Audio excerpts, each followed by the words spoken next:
Right, well, Gary and I have been playing Carthage, which is by Luke Sinan. And Gary's going to talk first. Off you go, Gary.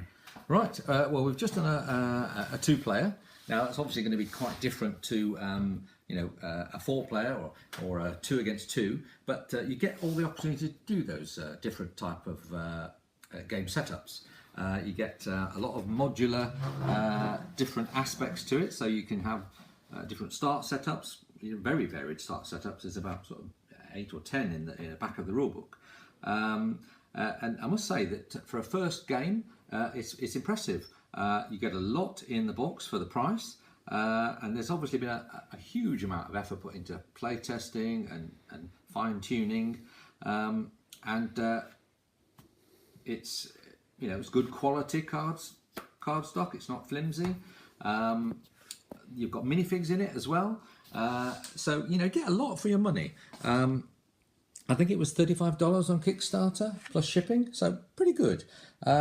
We've just enjoyed a fairly quick game. It's easy to learn, and it's quick to explain. Steve had read the rules and explained it to me. 10 minutes, and I sort of was up to speed on it. You do have to sort of learn a little bit about the cards, and only one minor quibble is that 1 or 2 of the cards are not really explained, and so you just puzzle it out, which isn't a major quibble really, but for future editions, Luke, maybe just clarify some of the cards, maybe, and very fast and furious. And I do like the fact that in a 4-player game, for instance, it's fairly hammer and tong. Somebody's going to go out relatively early compared to the others, and they are able to come back in as beasts.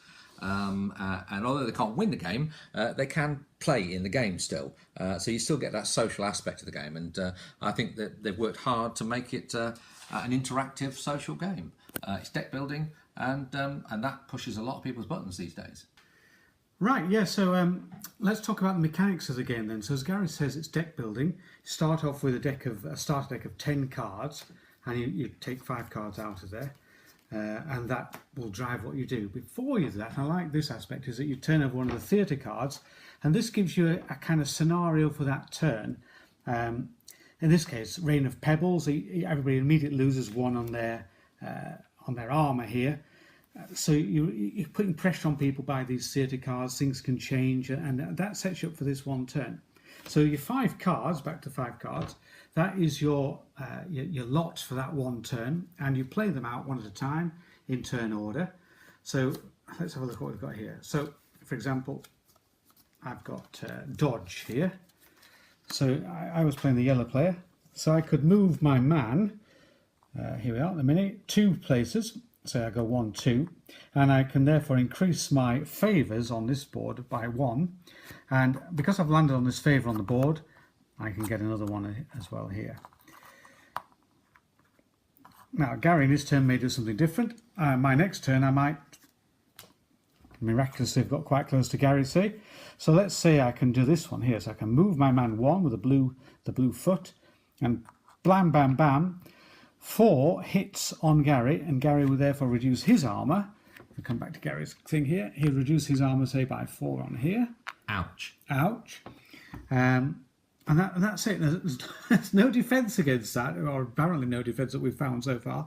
So Gary's just simply got the cards in his hand. He could choose to run away and get away from that, or in Gary's case, no doubt, he's probably got something he can bash me back with as well. So there's a fair bit of bashing over the head, running away, and as I say, getting these favours. Those are the 3 things you're doing, and occasionally you can increase your armour, which is your kind of resistance on here. Ultimately, when your armour gets to 0, that's you out of the game, I'm afraid. Unless you want to come back as a beast, which is fine.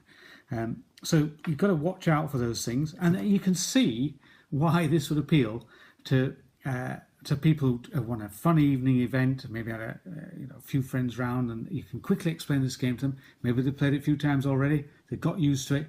Quick card turning round, get your card deck organised, do your 5 cards, play out your turn, have a bit of a laugh as you're doing it. It's not the end of the world, it's not going to take all night.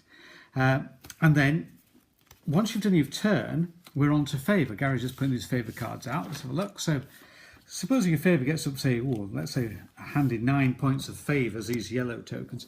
You're then on to buying some new cards rather. So I could buy a couple of these cards. So we've got more favours you can get here. Here's a nice armour and a quick move.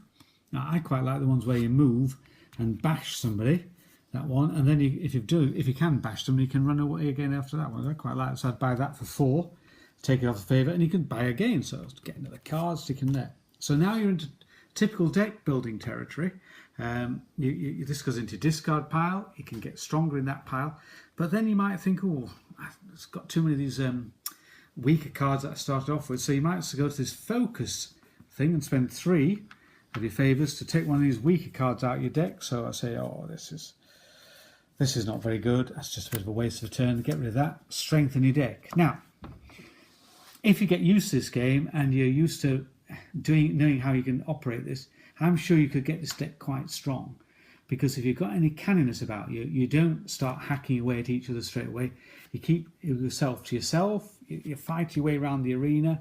And you marshal your forces by getting this hand stronger and stronger. So when someone does come into contact with you, you can bash them.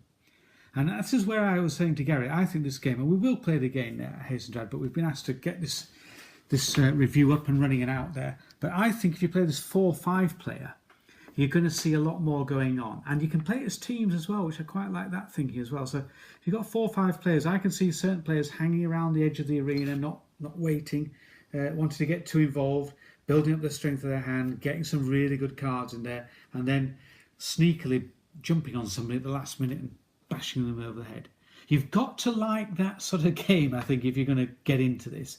It's a bloody old theme, and I actually think the artwork, which I believe has been done by Luke's wife, and I think it's really striking and dramatic, and I think it captures the theme really well.